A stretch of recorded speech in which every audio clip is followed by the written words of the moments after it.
بسم اللہ الرحمن الرحیم۔ السلام علیکم۔ اللہ تعالیٰ نے انسان کو اس دنیا میں تخلیق کیا اور اس کی ضروریات زندگی کو پورا کرنے کے لیے بے تحاشا اشیاء کو پیدا فرمایا تاکہ وہ ان سے افادیت حاصل کر سکے۔ اور یہ بات کہ ہر شے ہر بندے کے لیے ہے بالکل غلط ہے، کیونکہ اللہ نے ہر شے کی تاثیر، مزاج، ذائقہ علیحدہ علیحدہ رکھا ہے۔ طبی اعتبار سے اگر ہم دیکھیں تو انسان کے بنیادی مزاج 3 قسم کے ہیں۔ یا تو کوئی شخص خشک مزاج کا ہوگا، یا گرم مزاج کا ہوگا، یا تر مزاج کا ہوگا۔ اس بات کو تو سب لوگ سمجھتے ہیں کہ اللہ تعالیٰ نے انسان کو 4 چیزوں سے بنایا: آگ، پانی، ہوا اور مٹی۔ اب آپ اسی مناسبت سے یہ بھی سمجھ سکتے ہیں کہ آگ کی تاثیر گرم ہوتی ہے، پانی کی تاثیر ٹھنڈی ہوتی ہے اور مٹی کی تاثیر خشک ہوتی ہے۔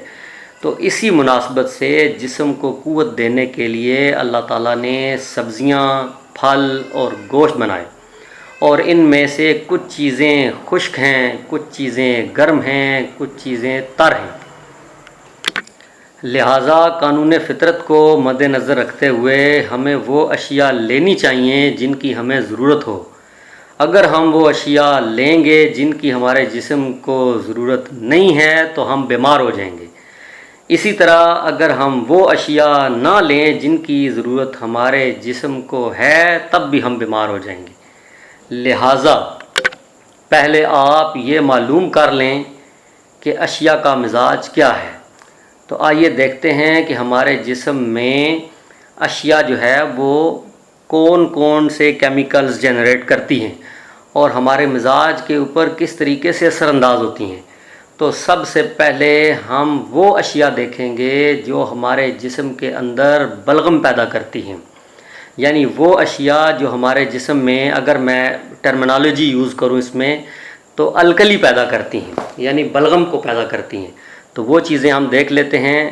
اس کے بعد ہم دیکھیں گے کہ جو چیزیں ہمارے جسم میں خشکی یا ایسڈ پیدا کرتی ہیں، اور تیسرے نمبر پہ ہم ان چیزوں کو دیکھیں گے کہ جو ہمارے جسم کے اندر گرمی یا بائل کریٹ کرتی ہیں۔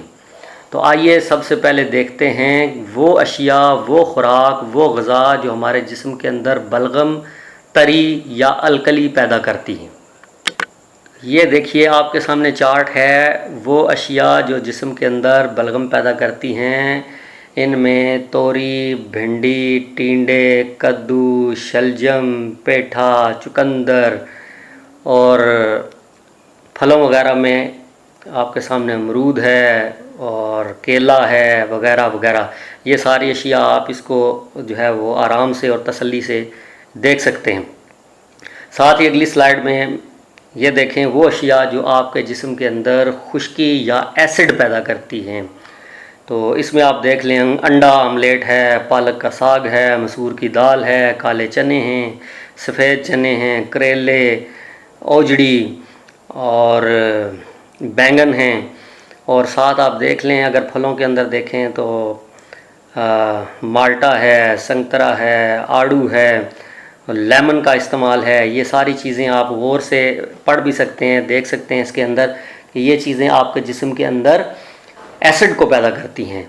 اسی طریقے سے سلائیڈ نمبر 3 میں آپ دیکھیں کہ وہ چیزیں جو کہ گرم ہیں، یعنی گرم غذائیں، جس میں سرسوں کا ساگ ہے، تارا میرا کا ساگ ہے، مچھلی ہے، تیتر کا گوشت، بٹیر کا گوشت، چڑے، انڈے، میتھی کا سالن، ادرک پیاز کا سالن، کبوتر کا سالن، مونگرے، دال مونگ چھلکے والی، مکئی، حلوہ بادام، گجریلا، شہتوت، خوبانی، خربوزہ، گندم کا دلیا، پپیتا، آم۔ یہ تمام وہ چیزیں ہیں جو آپ کے جسم کے اندر گرمی کو پیدا کرتی ہیں، بائل کو پیدا کرتی ہیں۔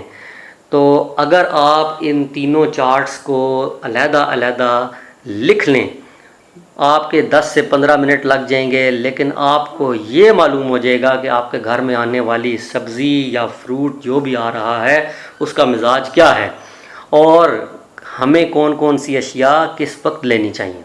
اس سے اگلی ویڈیو جو ہے لیکچر نمبر 3 میں بتا دوں گا آپ کو کہ آپ اپنے مزاج کو کس طریقے سے جان سکتے ہیں کہ آپ کا مزاج بلغمی ہے، تو آپ پھر بلغمی چیزیں، اشیاء نہیں لیں گے، اور جن کا مزاج خشک ہوگا یہ بھی بتا دیا جائے گا کہ انہیں کیسے پتہ چلے گا کہ ان کا مزاج خشک ہے اور ان کے جسم کے اندر ایسڈ ہے، تو آپ پھر خشکی والی چیزیں نہیں لیں گے۔ اسی طرح وہ لوگ جن کے جسم کے اندر بائل زیادہ ہے، گرمی زیادہ ہے، وہ لوگ پھر گرم اشیاء کو نہیں لیں گے۔ اس طریقے سے جب آپ پہ یہ بات واضح ہو جائے گی کہ آپ کا مزاج کیا ہے اور آپ اس مزاج کے اگینسٹ خوراک کو لیں گے، تو انشاءاللہ العزیز آپ کے جسم سے فاسد مادوں کا اخراج ہو جائے گا، آپ کا جسم مقوی ہو جائے گا، طاقت پکڑ جائے گا اور آپ کی بیماریاں کیور ہونا شروع ہو جائیں گی۔ تو انشاءاللہ اگلے لیکچر میں ہم جانیں گے کہ بلکہ آپ کو بتایا جائے گا کہ آپ اپنے مزاج کو کس طریقے سے جان سکتے ہیں کہ آپ کا مزاج کیا ہے۔ تو انشاءاللہ اگلے لیکچر میں ملاقات ہوتی ہے۔ اللہ حافظ، السلام علیکم۔